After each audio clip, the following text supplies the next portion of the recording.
बर्तमान जो विश्व बर्तमान जो भाया परिवेश सृष्टि होती कि आम एत भल परिवेश भितर अच्छे सुंदर जलवायु अच्छी आ सुंदर पवन अच्छी सुंदर वायु पाचे सुंदर ऑक्सीजन पाचे से आमको समस्त निहाती पक्षर आगामी दिन में बर्तमान जो भाया भाव प्रदूषण होची पूरा पृथ्वी रे आम सारा भारत वर्ष देखते दिल्ली आम राजधानी के प्रदूषण होची आम भुवनेश्वर को आम प्रदूषण मुक्त करने समस्त प्रचेषा रही कारण आम राजधानी प्रतिष्ठा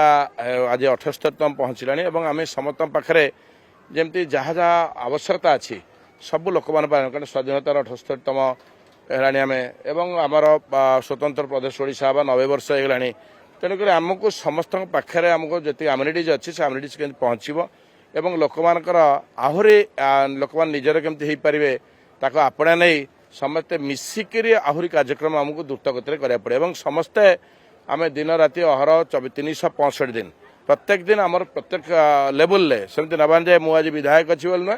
आम प्रत्येक नागरिक प्रत्येक स्तर में आमर जो जो कार्यक्रम आमको करा पड़ो आम जोटा भावा जे आम सहर पे आवश्यकता अच्छी आम राज्य पे आवश्यकता अच्छी आम परिवेश से कार्यक्रम करने समस्त आह्वान जनइबी और कृतज्ञता जनइबी पुणी आउ थे आपण मैंने एत सुंदर भाव राजधानी की समस्त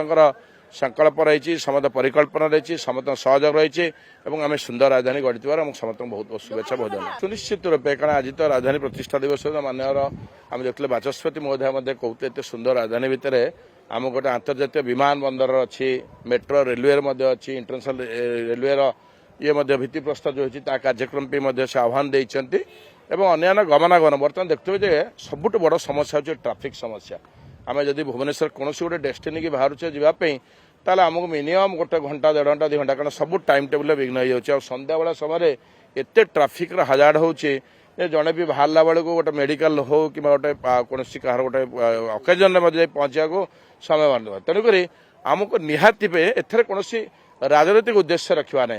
आम दरकार जोटा सहर पे से कार्यक्रम करें कारण अन्य सहर तुलन में आम सहर आम कहीं पछुआ जाए आम आगुरी शुणुले जे आम सब बैकवर्ड बोली शुणुले आम आर्थिक स्थिति में बहुत एवं तो से परिस्थिति ना ना आम अनेक राज्य आम बहुत आगे ओडिशा रही तेणुक